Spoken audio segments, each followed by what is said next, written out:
Nesse vídeo eu vou te passar algumas dicas super importantes para você que tem uma casa construída totalmente de madeira e quer se livrar desses barulhos que são realmente um porre, que estão vindo da parte de fora, muitas vezes até de parte estrutural. Então, sugiro que você assista esse vídeo até o final, porque as dicas que eu vou te passar, depois você vai me agradecer. Após o vídeo, se mesmo assim tiver algum tipo de dúvida, coloque nos comentários abaixo para que eu possa ler e te responder, tá ok? Bom, se você já gosta desse tipo de conteúdo, sugiro que você se inscreva aqui no meu canal, aperte a campainha, porque aí todas as vezes que eu postar um vídeo novo, você vai ser a primeira pessoa a ser notificada, assim como agora você está recebendo esse vídeo, tá ok? Geralmente os vídeos são feitos baseados em perguntas de alguns dos inscritos aqui do meu canal, que vem crescendo constantemente. Então, a ideia é que vocês tenham algum tipo de problema, utilizem nos comentários abaixo, assim como eu havia dito.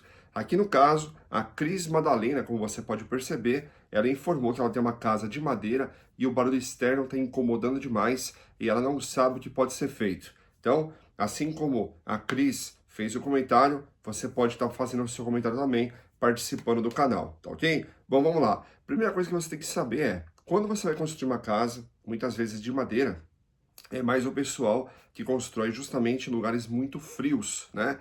No interior de São Paulo existem vários lugares, como Campos do Jordão, São Bento do Sapucaí, São Antônio do Pinhal, e fora também do Brasil, né? Tem muitos outros lugares que são muito frios, e muitas vezes as pessoas já fazem na parte de madeira, porque a madeira ela é muito mais acolhedora, né? Ela tem, no caso, a parte térmica mais tratada para ficar mais aconchegante do que a alvenaria, ou seja, tijolo, né, comum de barro, tijolo celular, que são muito usados em prédios e construções, tijolos de bloco de concreto, ou mesmo aqueles mais comuns e baratos, que são os blocos baianos, que são com os furinhos, né? Esses tijolos geralmente são muito mais gelados do que a própria construção com madeira. Então, quem mora justamente em lugar frio, prefere sempre a parte de móveis e também de casa construída de madeira. Só que tem um porém. Essas casas, geralmente, elas não vão ter as paredes tão grossas quanto as paredes que são feitas com tijolo, com reboco, né? Então, uma coisa acaba cobrindo outra. Você tem uma casa mais aconchegante, quentinha, só que sofrendo mais barulho. E a casa automaticamente de alvenaria sofre menos com relação à parte de barulho, só que em compensação tem aquele frio que parece uma geladeira. Nesse caso, com a Cris Madalena, a casa dela é de madeira, ela perguntou, e aqui vão algumas dicas super importantes. Cris, geralmente as casas, você pode perceber fora do Brasil, né? Estados Unidos, Suíça, etc. Essas casas, elas geralmente, elas trabalham, elas são feitas como se fossem aquelas bolachas recheadas, né? Você pega lá uma bolacha recheada, ela tem a parte da bolacha, o recheio e uma outra bolacha. Geralmente as casas aqui no Brasil, quando são feitas de forma correta, né? Não puxadinha, etc., elas já seguem esses padrões, tá? Então eles fazem, no caso, a parte da madeira, colocam já no meio a lã de rocha e depois constroem mais uma camada de madeira. Dessa forma, o próprio ambiente já fica, além de ficar quentinho por causa da madeira, ele também já vai ter aquele problema sanado, ou seja, resolvido de barulhos externos. Só que, aqui no Brasil, infelizmente, todo mundo faz o que bem entende, muitas vezes nem tem qualificação para isso, e acaba construindo de qualquer jeito aquele puxadinho. Ou pior, muitas vezes a casa até de madeira, a casa de concreto, né, assim, ó, o tijolo, a pessoa não dá um espaço e coloca direto a madeira pregada na parede para deixar mais bonito. Por fora ela é de alvenaria, ou seja, de tijolo, reboco, etc. E por dentro ela é toda de madeira. Nesse caso, é complicado. Você vai precisar saber exatamente qual é o tipo de fundação que a sua casa foi feita. Se a sua casa, no caso, tem esse tipo de problema, né? Eu vou te passar algumas dicas aqui que você já pode sanar para poder fazer na sua casa, tá ok? Geralmente, quando a casa tem apenas a parte de barulho vindo de fora, o que você já resolve é com uma lã de rocha bem grossa, no mínimo de 60 quilos por metro cúbico. Elas são vendidas, todos esses itens que eu estou dizendo aqui, eles estão na descrição do vídeo. Você já faz, no caso, a compra com o melhor vendedor, com a melhor reputação e comprando sem problema de receber. Ou seja, você vai receber com a sua garantia na sua casa, tá? E já pelo melhor preço. Então você vai comprar as lãs de rocha, Você não precisa comprar lã de rocha aluminizada, porque é um outro tipo de problema, não é o caso seu. Você vai colocar ela diretamente na parede, a própria cola também para colar essa lã de rocha, ela já está sendo vendida também aqui abaixo, mas existem as lãs de rocha que também já tem a própria cola embutida nela, é um pouco mais cara.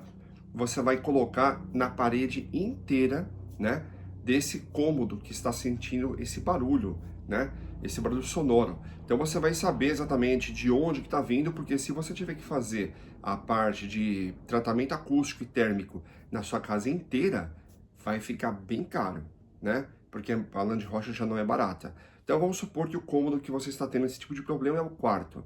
Você vai fazer, né, você vai medir todas as paredes, não apenas uma, todas as paredes desse quarto, né, de preferência, porque a própria madeira, ela já tem uma absorção de som muito melhor, né, como tratamento acústico do que a alvenaria, ou seja, os tijolos.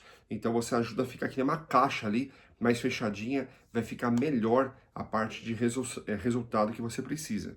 Então você vai fazer o quê? Você vai pegar essa lã de rocha, de pelo menos 64 kg por metro cúbico, vai colocar diretamente na parede com essa cola, vai deixar bem apertada uma com outra, né? Não vai deixar brecha nenhuma para poder economizar. Você deixa bem apertada e espremida uma com a outra, mesmo bem esticadinha, além de preferência sem ruga.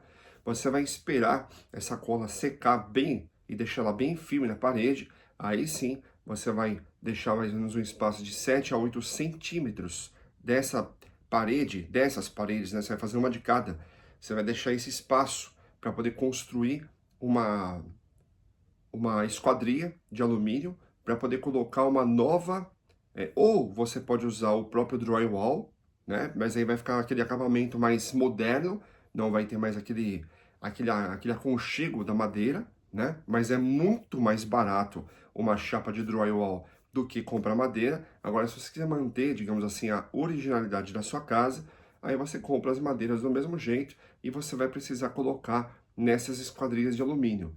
As esquadrias de alumínio, elas são vendidas também aqui abaixo. Se você não quiser comprar as esquadrias de alumínio, você pode fazer uma esquadria de madeira, tá? Comprando aqueles caibros, né, que são muitas vezes usados para telhado, você faz uma estrutura, né, praticamente como um tabuleiro de xadrez ou de dama, mas mais largo, óbvio, e para poder colocar as novas madeiras e fazer o acabamento. Dessa forma, você vai evitar esse tipo de problema. Se o seu problema for um pouco mais embaixo, ou seja, aquele problema que tem a parte de estruturação vibracional, tá vibrando, você não está sentindo só o barulho do som, mas também a vibração, você vai ter que fazer esse mesmo procedimento que eu acabei de dizer, só que você vai precisar colocar aqueles tatames, que são os tatames justamente de EVA, né? Eles são vendidos muitas vezes para poder construir, né? A pessoa que construiu, no caso, um espaço ali, quer fazer academia ou playground para criança, você vai e coloca no chão, porque ele vai absorver bastante o impacto. Ele é feito de derivado de borracha, né? Então você vai colocar o contrário, você não vai pôr lã de rocha diretamente na parede, você vai colocar primeiramente esse tatame, né, com uma cola de sapateiro, que muitas vezes chama cola de contato, também está aqui na descrição do vídeo. Você cola na parede, espera secar bem, deixa ela bem aderente ali, pelo menos umas de 24 a 48 horas, porque é bastante espaço grande que você está ocupando, deixa bem seco ali, depois você vem de novo, agora com a lã de rocha, e faz o mesmo procedimento para acabamento. Se você percebeu que o som melhorou bastante, mas ainda está passando pela parede, pelo vidro, pela janela, etc., aí é necessário comprar uma janela acústica, né? Janela acústica vocês fazem, no caso, sob medida, né? O tamanho que você quiser e qual é o formato que você quer. Se ela é basculante, que ela abre para dentro ou para fora, se ela é de correr, se ela é de fechar com duas folhas, isso depende da condição financeira e também existem de duas, de até três, né, lâminas de vidro que são temperadas para poder absorver bastante o impacto. Eu sugiro pelo menos de 2 lâminas, como você pode inclusive ver na foto, tá ok? Agora, qualquer tipo de dúvida, comentário que você possa ter, coloca nos comentários que eu possa ler e responder. Fico por aqui, até o próximo vídeo.